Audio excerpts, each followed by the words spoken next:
Don't swim with the whale sharks in Oslo. Whale sharks should be migrating all the way around Southeast Asia, but they are just staying in this small town, Oslo. I've seen videos that were quite shocking and intruding into the natural environment of the animals, of the whale sharks. And I mean, if I see people riding whale sharks, that's too far. So I hope that the local tourism will be a little bit stricter with tourists.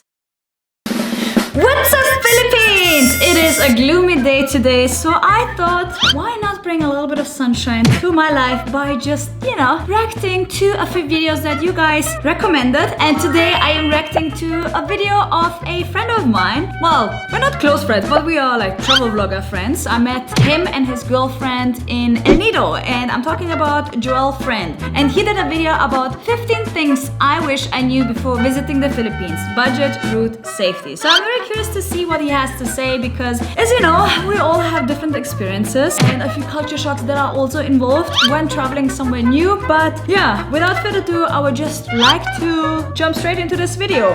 I'm going to be telling you 15 things I wish I knew before visiting the Philippines. The Philippines is one of the most beautiful countries in the world, but it is not as easy to travel to compared to places like Thailand and Bali. But don't worry, I'm here to help you out and make sure you are super prepared for your trip to the Philippines.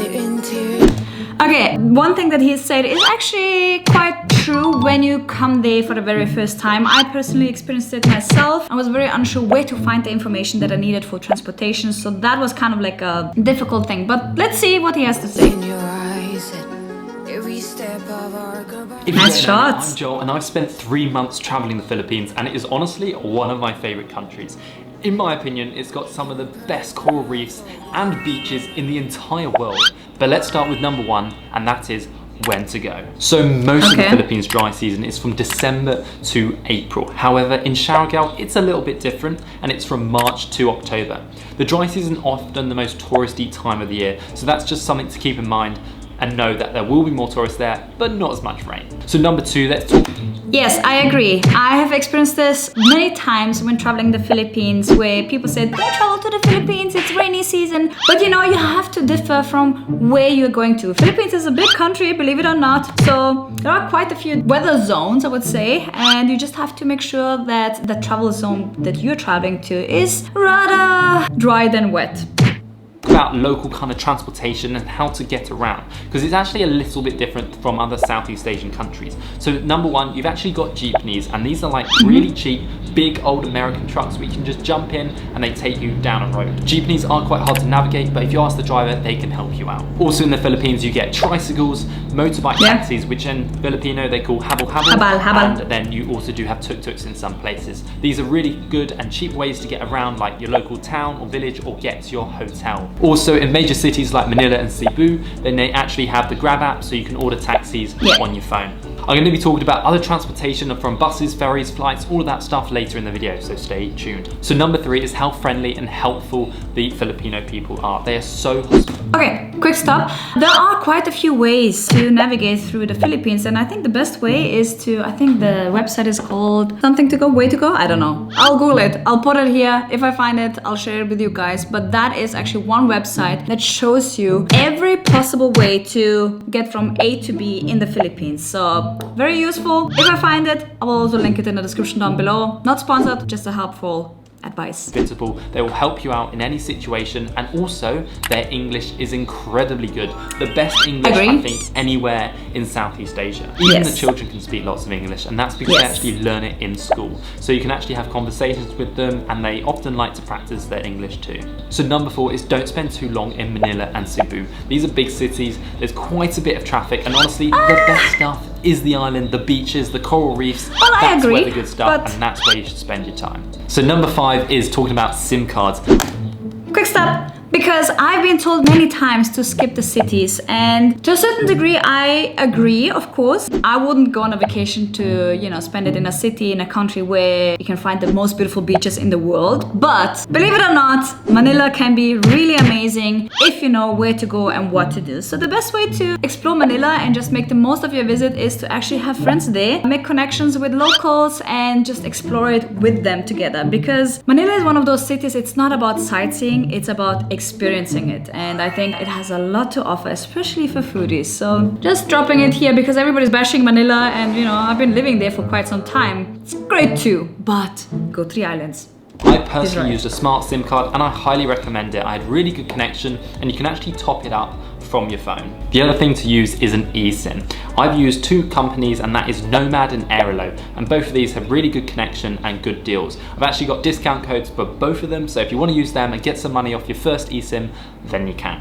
Let's talk about transportation. And if you didn't know, I usually go with the local SIM card because it's way cheaper. Having data topped up in Southeast Asia is so cheap, really cheap. So, you know, the SIM cards that he recommended, they're great for international travel, especially if you want to have it very smooth. You just land, you get out of the plane and you have instantly internet. But I just changed SIM cards. So another SIM card that is recommended is Globe. the Philippines has over 7,000 islands, which is partly what makes it so beautiful, but also really hard to travel around. Obviously, taking just buses is not possible. You're gonna have to take ferries or flights.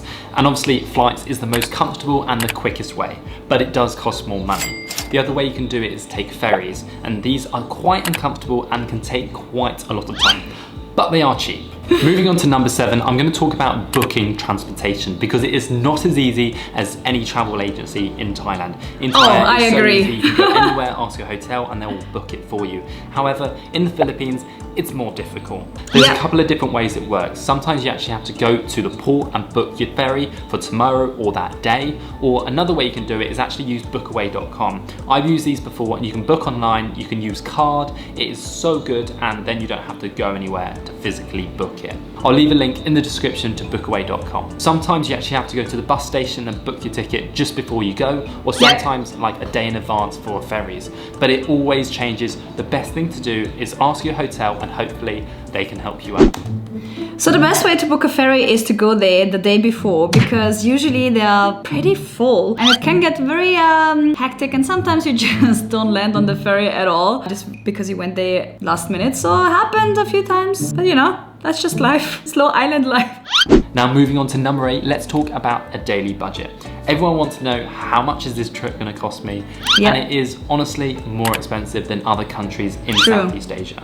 There are a few things which make the Philippines a little bit more expensive. One of these is like the activities, like the island hopping tours, the canyoneering, but also a lot of backpackers tend to eat more Western food rather than Filipino food. And honestly, this costs more money.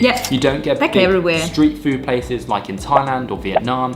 And again, this will make things cost more money. Use this as a little bit of a guide, but I would budget at least £30 a day minimum. You can do it less than that, but you're going to be eating a lot of local Filipino food and long transportation journeys. Also, this £30 daily budget does not include flights, so just keep that into account. Not internal flights around the country. Don't swim with the whale sharks in Oslo. A lot of people do it still, and honestly, it is. Thank you for saying that. I mean, first of all, let me just go back to the budget thing. Hotels are quite expensive in the Philippines, and I still don't get it why. Because, I don't know, it's just really pricey. If you know the answer, please let me know. I'm very curious. I know electricity is expensive, but I mean, can't be that expensive, you know? Really not good for the whale sharks. Whale sharks should be migrating all the way around Southeast Asia, but they are just staying in this small town, Oslo, and that is because they're feeding them loads of fish every day. And the whale sharks are vertical, which makes it really bad because they're just feeding fish with their mouths out of the water. Honestly, if you want to swim with whale sharks, there are other beautiful places to visit in the Philippines, like Don Sol, another island I've been there. The name of. Do it naturally, do it properly, don't just give in to the mass tourism. There are so many people swimming with whale sharks and it's just not good for them.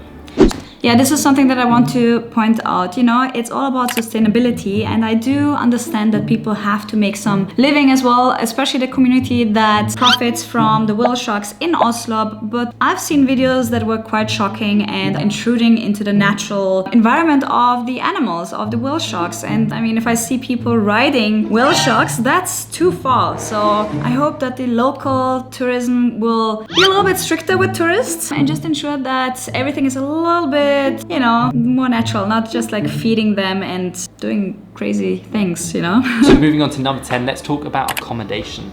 So there's hotels, hostels, guest houses, but honestly, compared to somewhere like Thailand or Bali, you don't get as good value for your money. That is £20 true, a night unfortunately. You'll probably get a really nice hotel room. But in the Philippines, you won't get anywhere near that. The way to do this is to stay in hostels or guest houses or pensions. These are a lot cheaper stays, and I highly recommend them. That's how we travel the Philippines, cheaper. 2 hostels I will recommend is Outpost Hostel in Coron and then Friends Hostel in El Nido. These hostels are amazing and have swimming pools with amazing views. Just do it, they're really good. So can't say much about it because I'm too old for hostels. I need my own room. Number 11 is renting a scooter in the Philippines. Honestly, it's probably the best way of getting around most places. I agree. And they normally cost 250 pesos to 400 pesos a day, depending on the time of the year and availability and all that kind of stuff. Unlike in Thailand, they probably won't make you deposit anything like your passport or cash, so you can just ride off, but please wear your helmet. Yes. You don't want to crash. So number 12 is visas and entry requirements to the Philippines. You actually don't need to do anything beforehand for most countries. You get a free 30-day visa stamp on arrival. This is only for 30 days, but you can actually extend it if you want to at immigration offices. I haven't done it myself, but just look online and have a look for other people who have. So number 13 is something I didn't know until very recently, and that is service water is mandatory. So if you're going into a restaurant or anywhere and you ask for service water, you don't actually have to pay for that, which is really good because it means you don't have to waste plastic and buy plastic bottles of water. Lots of the Philippines are really up to date with ecotourism, no plastic, and honestly, they are so much better for the environment than other places like Thailand. Sorry, Thailand. So number 14 is all about the island hopping tours. These are honestly some of the best days in the Philippines. I agree. They are so much fun. You basically get a boat and you go out to the islands, whether you're in Coron, El Nido, Boracay or Siargao. These are the best days. You often get a big buffet, boodle fight lunch, and you just eat your life out and then carry on with your island hopping day. You can actually book these tours online, and I'll leave a link in the description, but you can also book them with like your hotel or hostel, wherever you're staying. So yeah, do what you want, however you feel. Now this is the last one and probably my favorite to tell you all about, and that is where to go in the Philippines. But before I do, please hit the subscribe button. I've given you all this information for free just because I want you to go to the Philippines as I love it so much. So please just hit subscribe. It takes 2 seconds. Good point, good point. While you're at it, also subscribe to this channel if you're not subscribed yet. You know, lots of good stuff happening here. 1 month action-packed itinerary for the Philippines. This is going to be all the best places, and let's start with Palawan. Start in Coron in the north and then head down to El Nido, Port Barton, and then go to Puerto Princesa and fly over to Cebu. From Cebu, go down to Malbol, do the epic canyoneering, and then go down to Siquijor Island, this magical island. Then head over to Panglao Bohol. Lots of crazy things happening there. Back to Cebu to fly over to Siargao, the surf island. I'd spend a week there surfing. There's also lots of activities to do, which I mentioned in one of my other videos. I'll leave down below. That is your 1 month in the Philippines, but 2 other highly suggested places to go is 1, Camiguin Island, which has this epic sandbar with this massive volcano in the background. Honestly, it is beautiful, and it's just a 3-hour ferry ride from Bohol, so you can do that. And the other place is really remote, and that is Balabac Islands. This is like the Maldives. Still on my bucket list. It is absolutely beautiful, and there is hardly any tourists there. So please, don't tell too many people.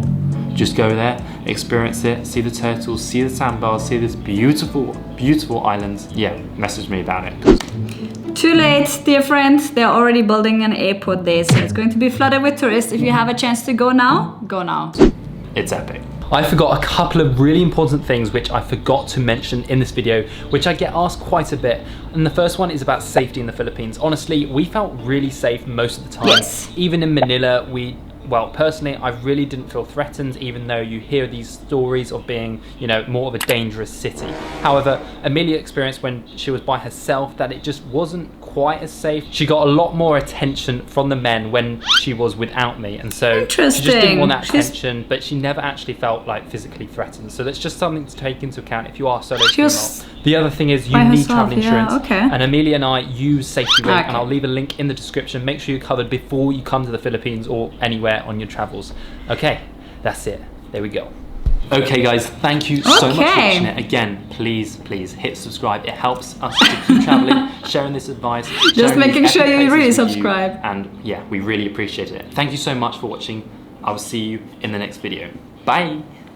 All right. Okay, so that was really helpful, I would say. Very honest as well. You know, there are some things where people sugarcoat things in the Philippines, and I think that he did it really well in a very diplomatic way, just being very honest, but also pointing out what you can do to have the best experience, because he really wants you to travel to the Philippines. I want you to travel to the Philippines as well, because it's such a beautiful country with amazing people, incredible diversity, and I traveled to, I don't know, like 50 provinces already, so I know what I'm talking about. And yeah, great video. If you want to see more about my travels, head over to Nelly's Life, which is always linked in the description box down below or at the end of this video. Otherwise, that's it for today. I'll see you guys next time here on What's Up Philippines.